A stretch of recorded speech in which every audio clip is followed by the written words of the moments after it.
Good evening.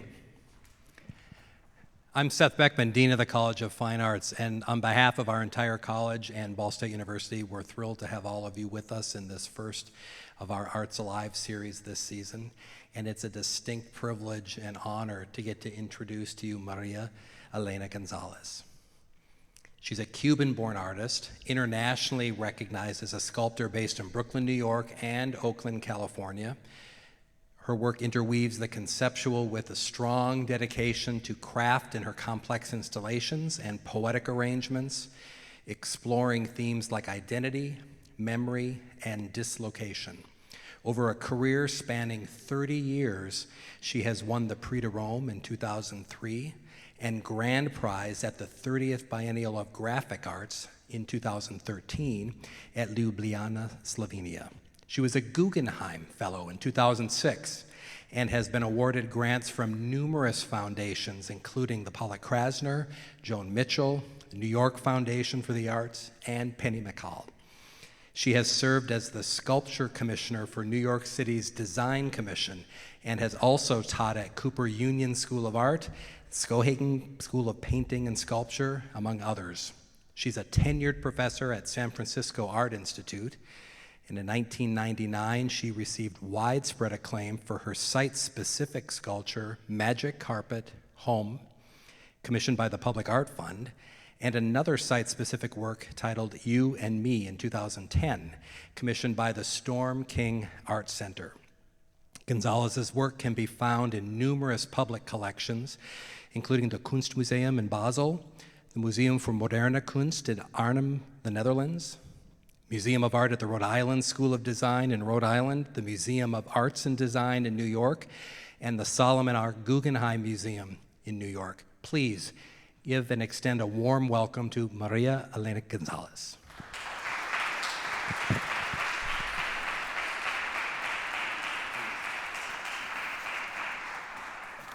Thank you.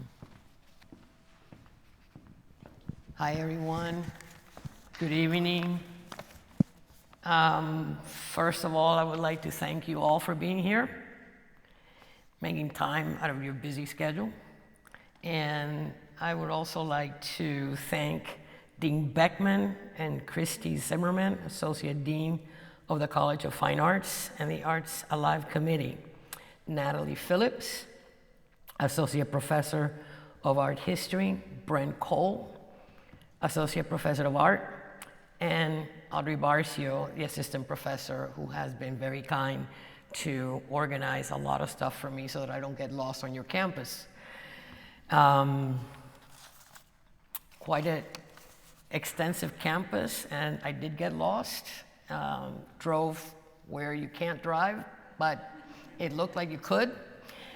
Things are expansive here, but I made it to where I was supposed to end up.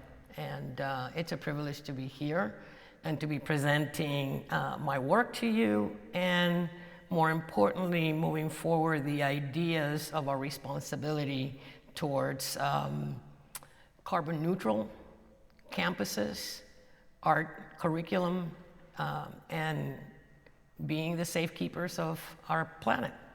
So when I put together the talk, I started with the body of work with the trees, the sound of the trees, and then the repairs. But then I thought, you also need to present the work previous to that, because I need to show you accountability for what we do as artists and how we contribute to the problem of global warming, and we do.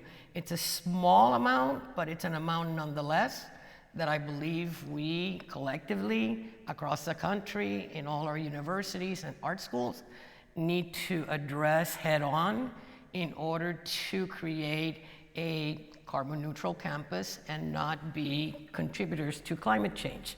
So I'm going to start with Magic Carpet Home, which was a series of sculptures, public art sculptures that were commissioned in different parks across the country, and they all take place in the vicinity of public housing. And it was important for me to create work in areas that didn't get served by the other parts of the city in putting artwork in these parts of the town because of obvious economic divides. So this is in Brooklyn, this is in Pittsburgh, this is in LA in 2003. LA was fabricated for an exhibition called Homes So Different, So Appealing that LACMA put together in 2017 as part of the Getty PST LA initiative. And then this is what happens, because they're temporary. Everything has to be left as it was prior to the artwork being installed. This is the crew in Brooklyn taking it apart. A little hard to see, huh? Seeing your work torn apart like that. It was up for 9 months. He had a very good run. But then this is what happens. All that material ends up in a landfill, not even recycled.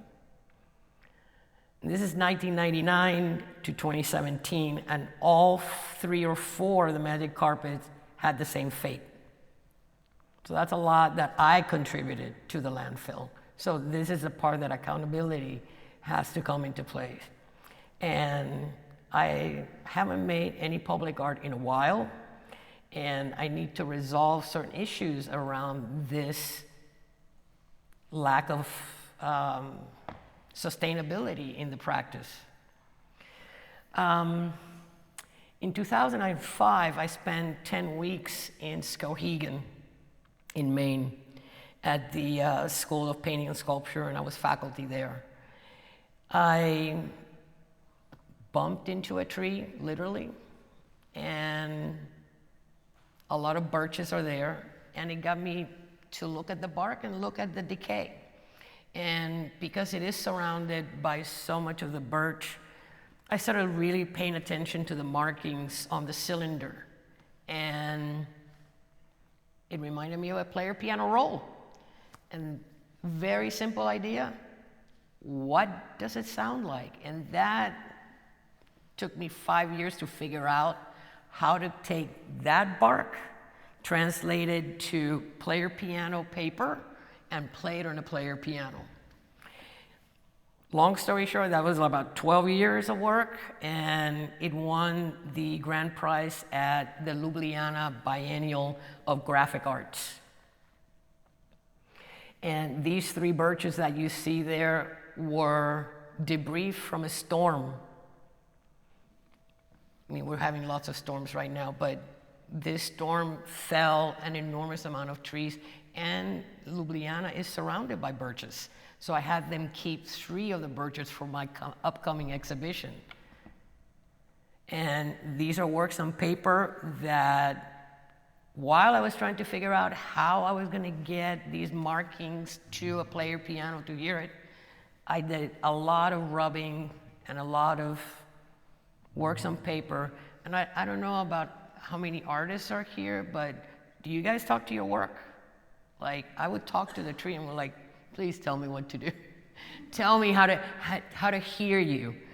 So eventually, I guess I did.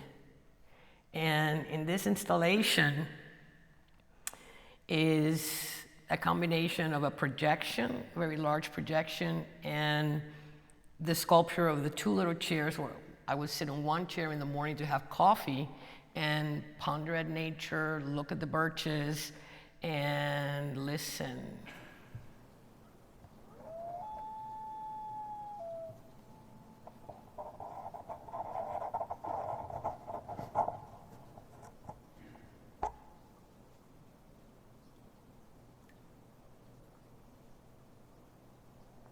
That was a loon.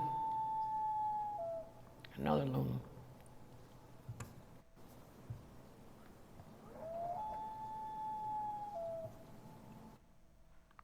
This is a close-up of the chairs, and the chairs are made from birch from the location. It was also important for me to source from the area and create these little chairs that when the projection went through, the shadow would be projected to scale on the spot that I would sit in the morning.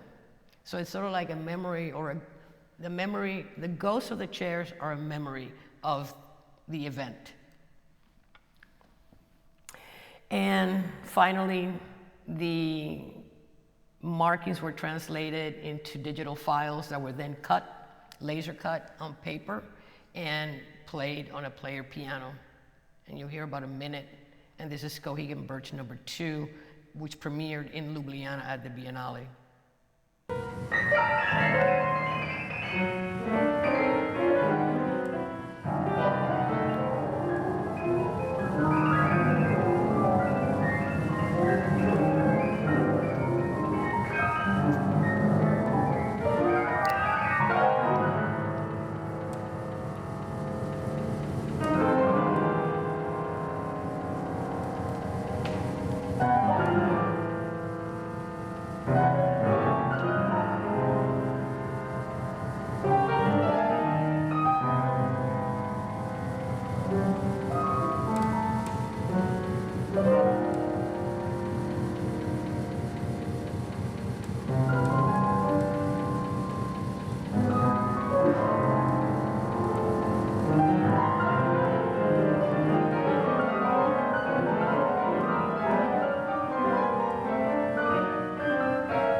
Moving forward, I ended up doing a third tree.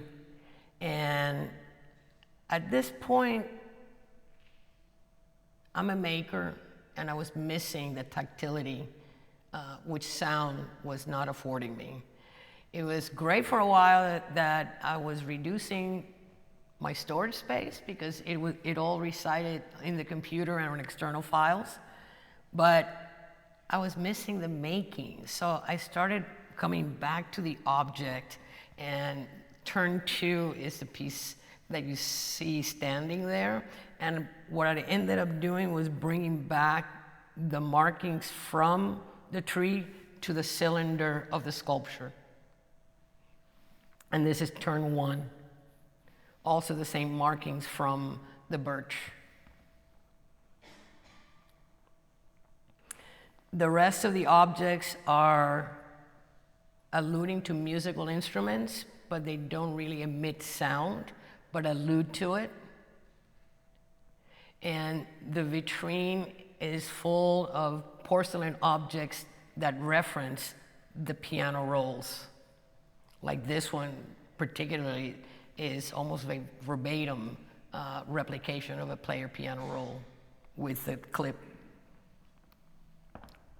These are castings of player piano rolls, and it's called clave, which, if any of you play music, every Latin conga line and every salsa music has a pak, pak, pak, pak, pak, pak, pak, pak. So I made a clave out of the piano rolls. And prior to making sculpture, I also do drawings to work out the idea and how I'm going to fabricate it as well. And this is a drawing for chromatic scale, and this was a sculpture, chromatic scale xylophone. Also part of this exhibition in 2017. The summer of 2018, I was finishing up with the tree number 3, and it was going to culminate in a solo exhibition at Mills College in Oakland. And this concern about creating landfill material and garbage gave way to the garbage sculptures and drawings. And they were all made from the debris that came out of the other works.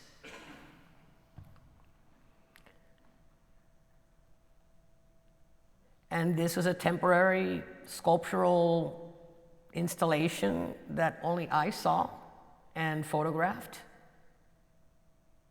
And this is a detail of one of the sculptures made out of the debris of the paper and the remnants that were going to be thrown out, or actually recycled because they are all paper. And then I made some drawings from the sculptures. In a way, I worked backwards in this one. I did the drawings after I did the sculptures. Since I wasn't going to have the object, this kind of gave me a little bit of a memento to keep them. And then all the sculptures ended up in the recycle bin. I don't have any of the sculptures at all, only the drawings. This culminated in the solo exhibition at Mills College Art Museum. And we exhibited all 3 trees. So the long bark on the walls is a full tree. And these are the 3 player piano rolls, 1, 2, and 3.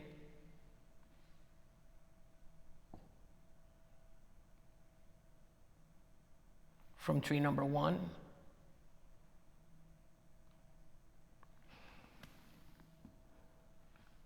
This is the tallest tree, which was tree number 3, and I believe it ended up being like 60. It was tall. And the work on paper on opposite, it's a rubbing from the bark, complete.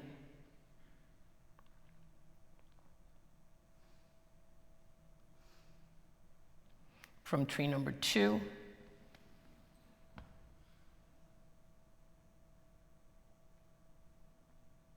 Detail of the rubbing and collage with the markings. And then in order to hear the sculpture, the only way that we could do it besides playing it live would be to have it as a video that you could hear. Besides that, Mills College has or had an experimental music school which Pauline Oliveras founded back in the 70s. And I worked with 2 of the composers there when we wanted to work together to bring another element and another dimension to the sound of the bark and the trees. And in this case, they used my works on paper as a graphic score. And the 2 composers did their own notations for the musicians to be able to play their compositions. And this is John Ivers.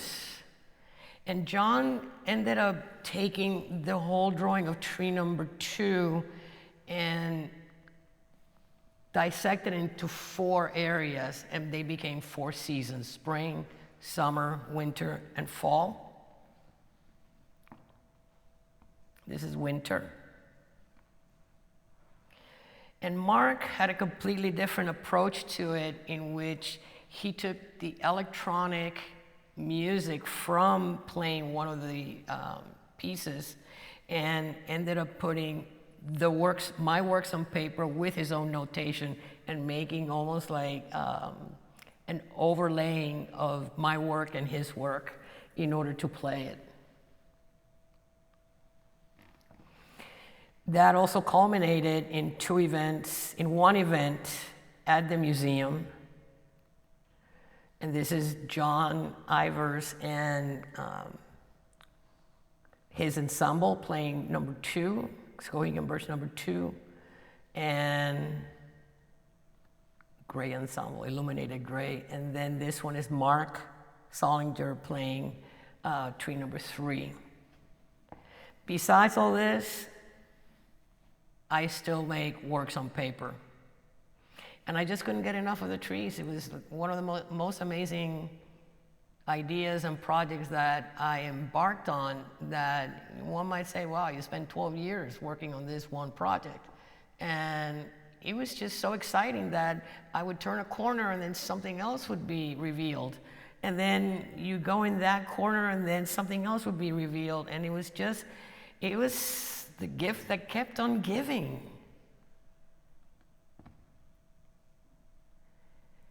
And then, I mean, I don't know how many of you have player pianos at home? I don't. But I still have my turntable, so I did end up making an LP of the 3 trees. And I'll play you a little bit of Skowhegan Birch number 1.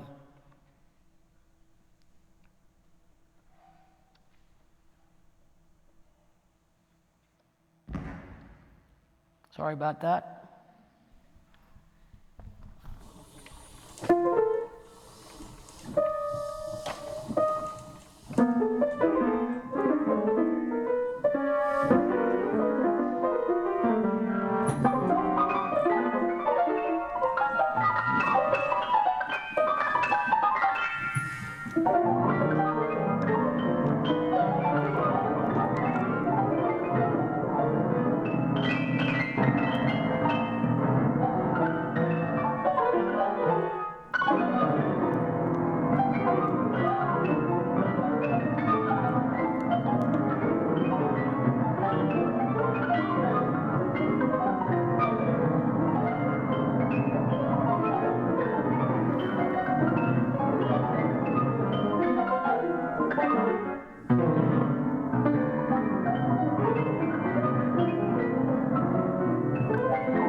That's a lot of notes to play on a piano. I don't know how many of you are familiar with the American composer Conlo Nancarrow, who primarily composed for the player piano, because the amount of notes that this man wanted to hear at simultaneously, musicians would go, "You're crazy, I don't have that many hands to play on the piano, and I can't play that fast." But his acoustic sensibility required that many notes to be played simultaneously. So he composed for the player piano.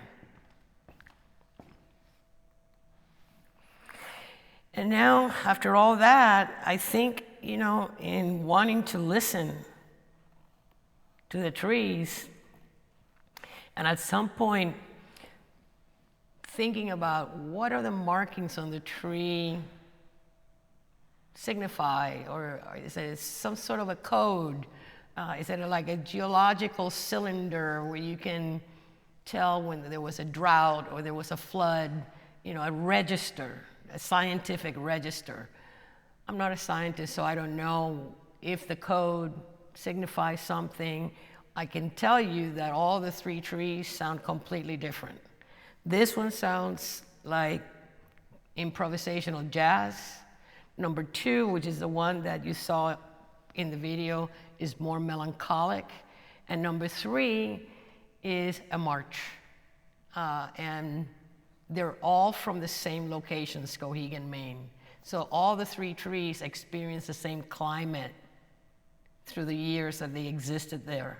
So I don't know if there is a way to decipher the code, but after working with these trees for such a long time,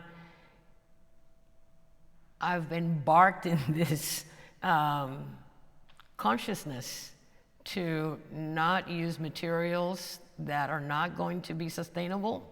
And obviously, being concerned about chopping down trees to make paper is also a concern. So it accentuated my connection to my practice, to how I make art and the kind of materials that I use.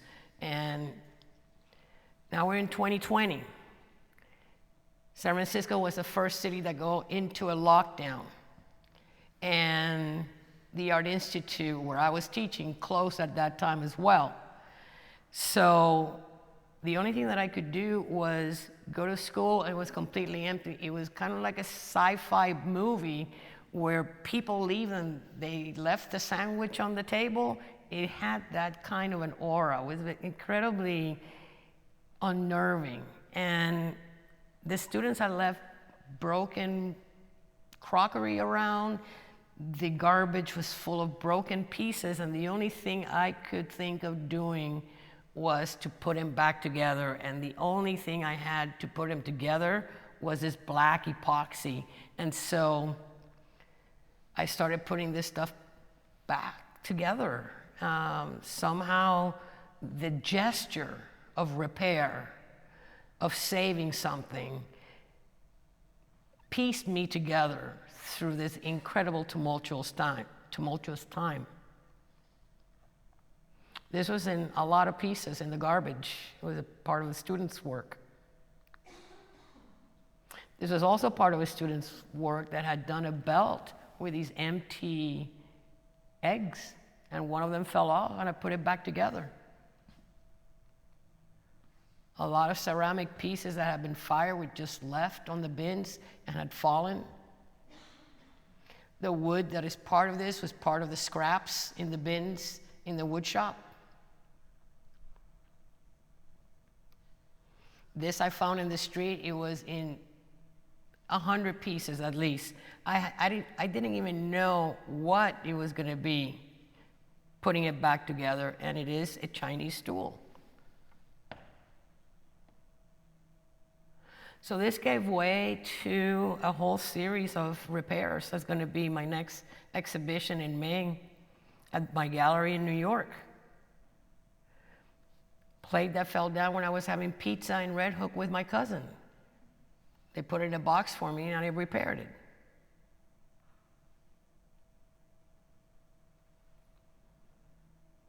Samples of porcelain that I had made that I kept around for the thickness, broken, put it back together, wood or scraps from the bin.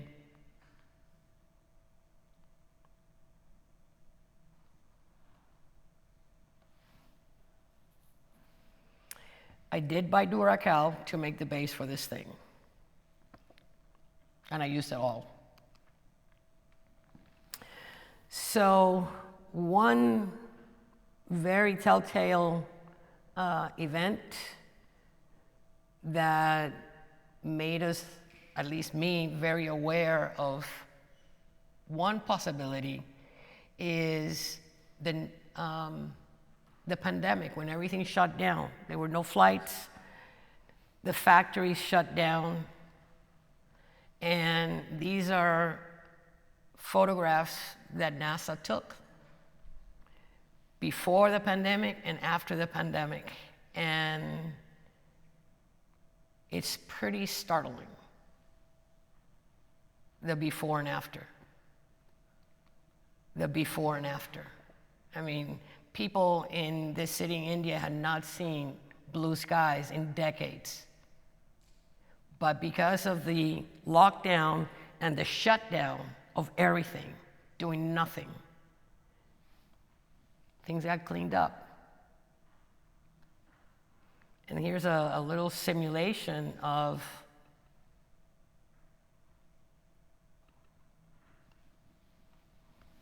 also from NASA.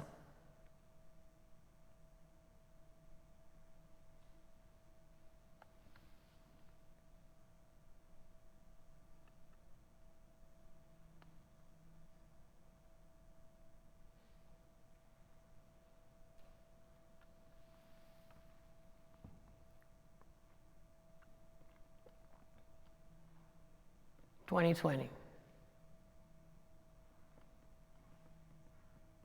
That gives you a pause, doesn't it?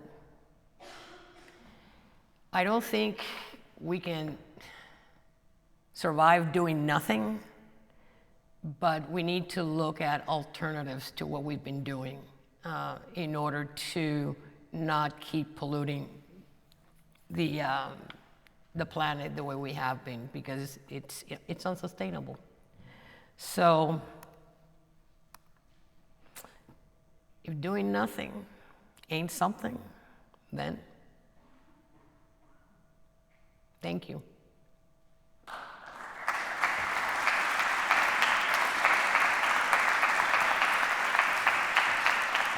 But I want to hear from you. I want to hear what your experiences have been in this pandemic couple of years.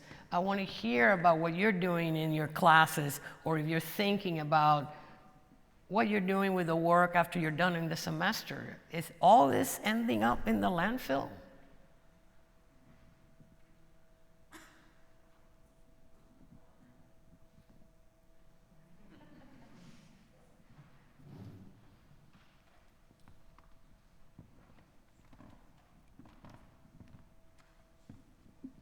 So I've been really concerned with the sustainability of my art. Back in high school, I was in an oil painting class, and oil paints, often the pigments in them are severely toxic, and so I started actually looking into harvesting my own natural pigments and making my own paint to help make it less toxic and put out less bad things into the environment. Thank you.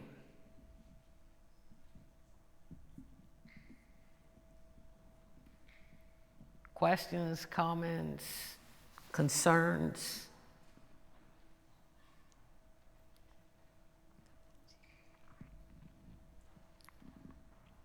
Hi, first of all, thank you so much for coming to see us and showing us your work.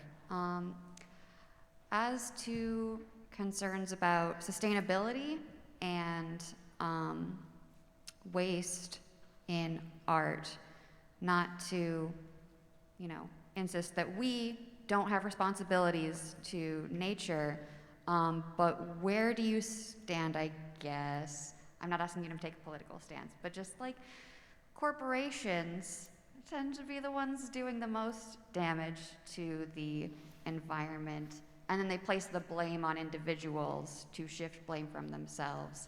I'd be interested to hear what your thoughts are on that as it pertains to your body of work, I guess.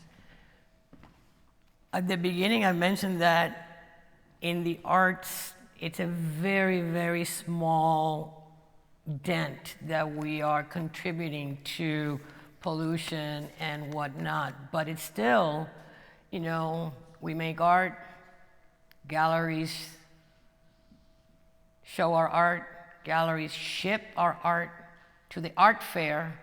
The art fair ships it to the collector. The gallery ships it to the museum.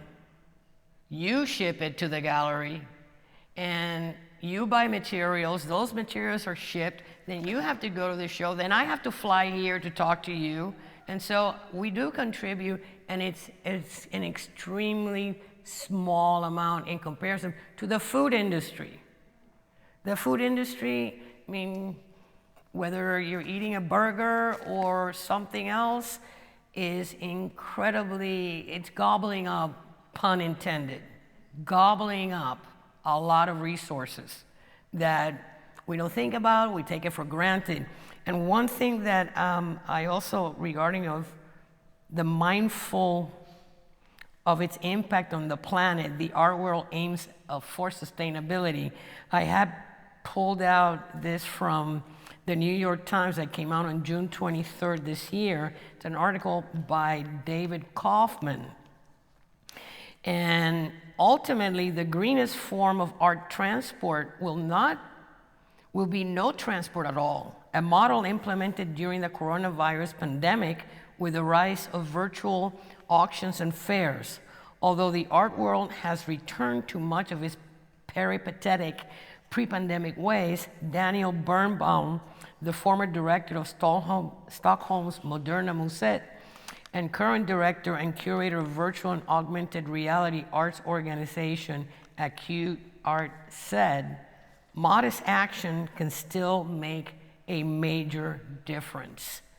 What's needed is a more localized approach to art, he said. Focus on exhibitions or shows within your own city or nearby in the countryside, because it's really no longer necessary to fly a big piece of art halfway around the world just to appear at a cocktail party. So I walked everywhere since I parked the car. I do little things. I do as much as I can. And like I said, I don't think we can stop completely. I mean, we almost went crazy on the lockdown. I mean, that was also unsustainable. But we also learned Zoom, virtual, a lot of stuff. There's been things that we would not have done because we didn't have to. And so, again, necessity creates solutions. And so now being more mindful of what we do, how we do it, even a small change, change something. Don't take the car if you can walk 3 blocks. So start there. Don't waste the silicone. Take the silicone and put it back into the artwork. I don't know. There's many artists who have been working with recyclable materials, like Jean Shin. She's been working with PET bottles. There's a whole list of artists that I wrote down for a class that I'm going to be teaching next year on sustainability and how artists have been mitigating the consumption of materials. I mean, another thing that the lockdown created, and we just started teaching virtually. Nobody can go to the art supply store. How are we going to do this? You're all locked down. Everybody was ordering from Amazon, and you had all of a sudden an enormous amount of cardboard. You can make maquettes with cardboard. You can stack it. You can glue it. You can pin it. You know, cardboard is fantastic material. So there was no excuse in my class that you couldn't do anything because you didn't have material, because you had already ordered I don't know how much stuff on Amazon. So use what you have.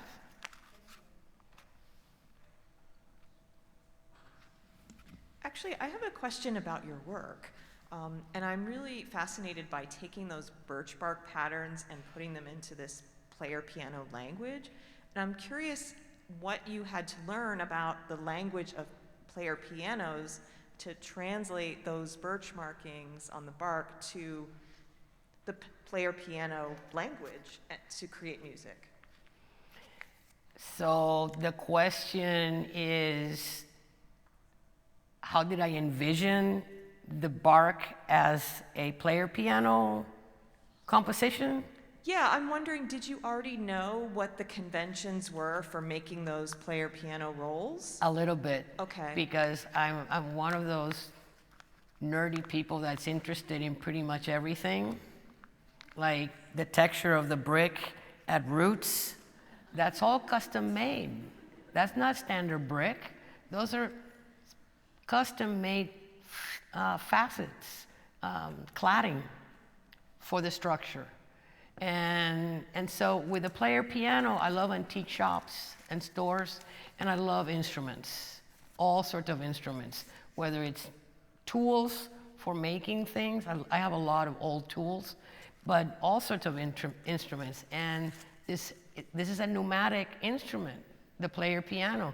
It's a binary. It's one of the first computers. It works on a 0 to 1. And it was really simple of looking at the birch cylinder and the image of a piano roll coming up right behind it. And it's like, do it. If I can give you any advice, is follow your ideas. Don't discard them. You can discard them after you do them. And you say, oh man, that was really bad. That was a bad idea. But you saw it. You got it out of your head. If you fantasize on something, it stays in your head. It doesn't do anybody any good. You don't even get to discard it because you didn't give it a chance.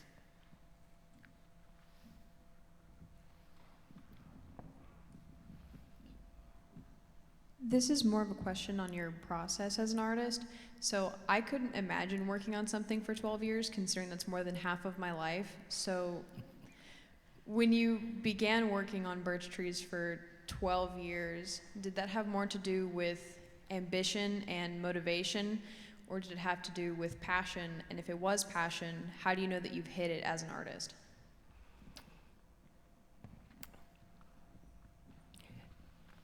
Let me also say that I work on several projects at the same time. So it's sort of like, when this one is not going anywhere, this one is going somewhere. And so I shuffle between projects. And while I started working on the idea of listening to the tree through the player piano, it's like, how am I gonna get this to a paper that goes through the player piano? This is bark, and the technology by which piano rolls were made is completely different. It starts with sound, and the sound gets perforated into the paper. I have a visual that I want to make into a perforation on paper, and there's no technology for that. So that's a lot of research. You call a lot of people, you follow up, and then that started in 2005, and by the time I got to QRS, which was the last player piano roll maker, they were just cutting their last piano roll because they were closing the shop, because there was no demand. And so you could look for alternatives. Well, there's the laser cutter. Now I went into this, let me cheat it. I don't have to trace all of the markings because that's going to take a really long time.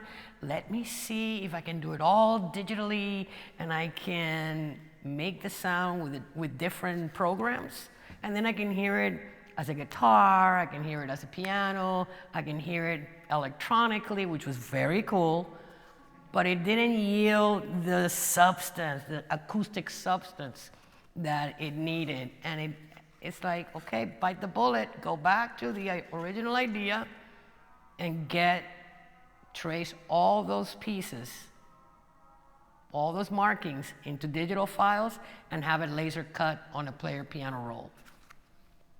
So it took a while. I mean, the first one between 2005, I heard it in 2012, 7 years. But I don't know how many solo shows with the other projects that I was working on. I also did prints. I did my first silk screen at the time. I did a suite of prints in another, with a master printer in Colorado. And so I was busy. I did also several public art projects.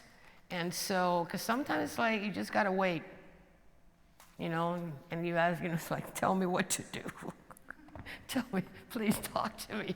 So, I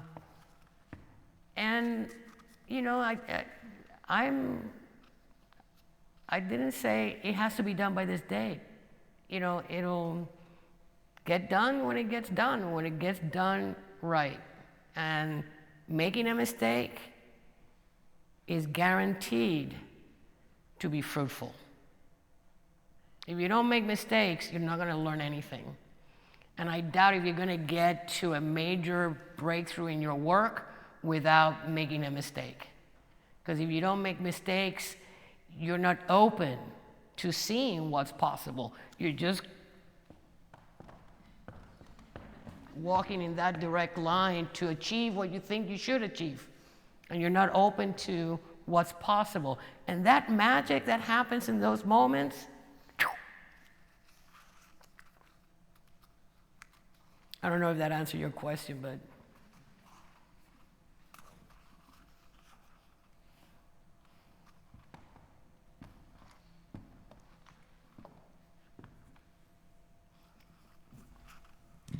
You said that you would sometimes talk to the trees whenever you were working. Did you ever feel like they would talk back to you or reveal anything to you? No, they about were the too well process? behaved. They didn't talk back. Well, that's unfortunate. No, actually, no. But what would happen is, because I would spend the time talking to the work, talking to the bark, I would also look at it and spend time in observation and pondering.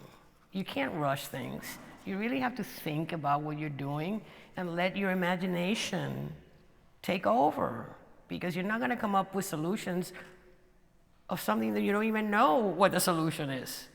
And sometimes you don't even know what the problem is. So spend time with the work. I mean, one of the things that I do, speaking to the, talking to the bark, listening to whatever, when I go back to Skowhegan, because I go every so often, I play the recording to the trees. I don't make a performance out of it. It's not a public event. It's not advertised. There's no media shit. It's the trees, and it's like, hey, thank you for giving me this. This is what you sound like. And so I play it every time that I'm up there. I don't know if it makes a difference or not. It makes a difference to me. And so I hope that it also makes a difference in communicating with the trees. I don't know how many of you have read The Secret Life of Trees. They talk to each other.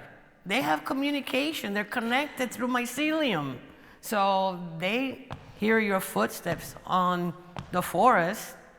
And so I know that they hear the music.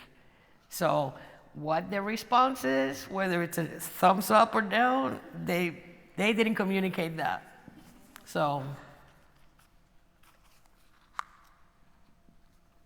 you said you have a list of like other people who are like used recycled work and made new work that you were going to present to your next class or something soon.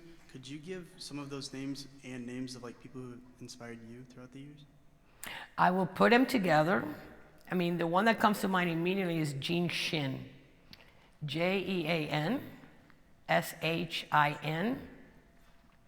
And there's a whole group of artists that have been working with recycled materials. And there's also institutions like Recology in San Francisco. They collect recyclables. I mean, the stuff that you put in the blue bin, it's their job to recycle that. But they also have an artist residency. And the artists use the materials that are picked up. And there's another one in Philadelphia. Don't remember the name because I just heard about it recently, but it's a dump, literally a garbage recycled dump. And the artists spend time creating work from the materials in the dump. So people are doing that already, have been doing that. But I will put the list together and I will give it to Audrey, and Audrey will give it to you and whoever else would like to know about these artists using recycled materials.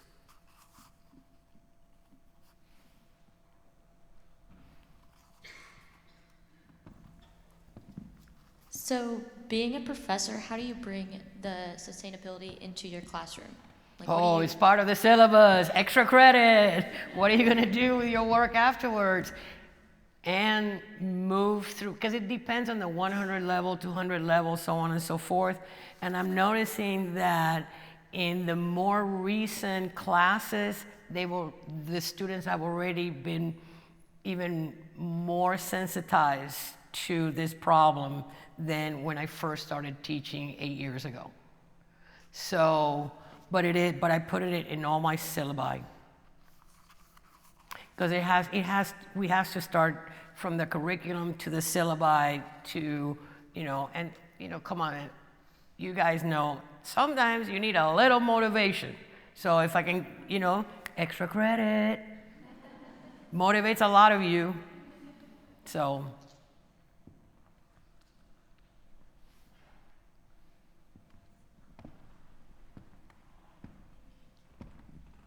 So, during your time here at Ball State, I'm just curious, have there been any practices of waste in our classrooms that you've seen on firsthand? And if so, do you have any solutions on how us as students and also our professors and faculty can work on negating that and figuring it out? Well, I visited a couple of areas today, the glass area and the sculpture area, and I was really happy that the sculpture area really takes all the scraps of wood and recycles them, whether it's for firing some of the kilns or something. And so I think your teachers and your classrooms are, at least in those two areas, are in great shape. And tomorrow we're going to have a conversation to see what else is possible with some of your professors and some of the students. But I haven't gone through the whole school, so I don't know. Thank you. This is as much as I know so far.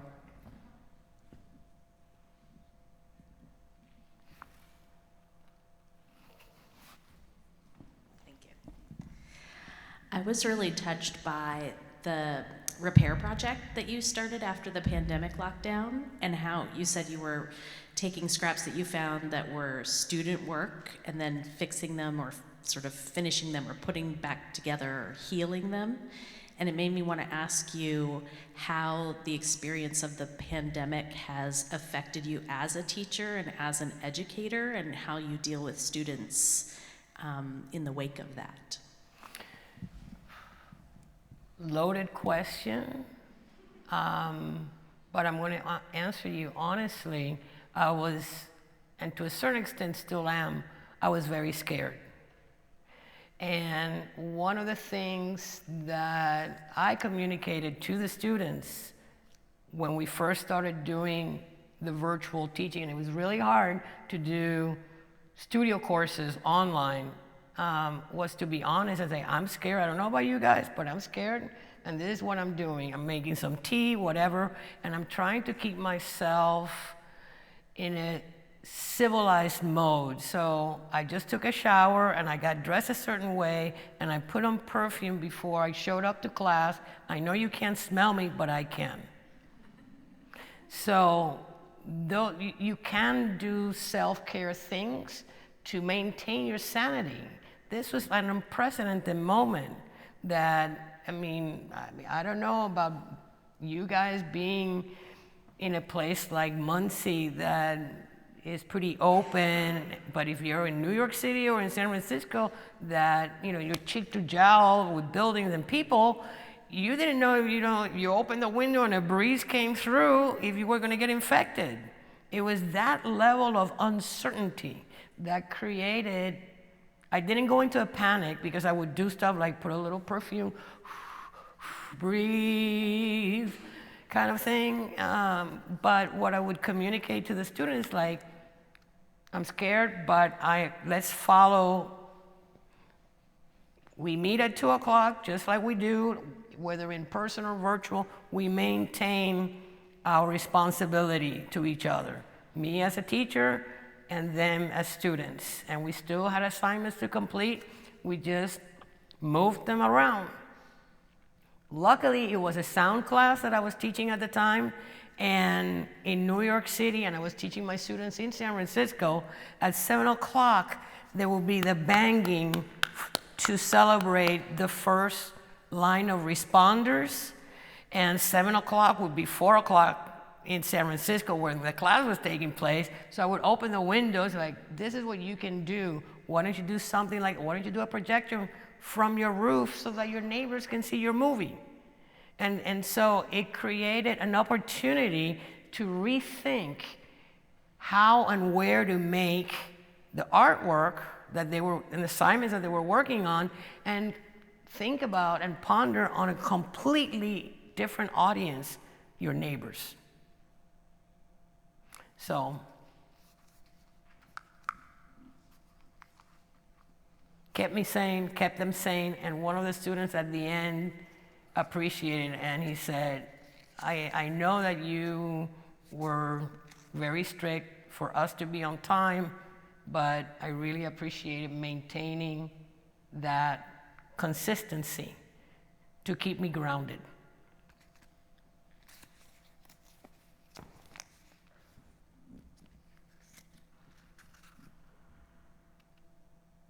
Thank you very much.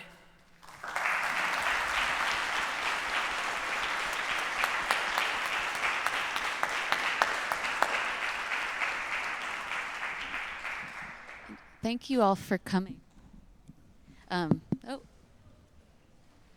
Hold on, just one second. Thank you everyone for coming this evening. Thank you to Maria Elena González and to the Arts Alive Committee for making this possible.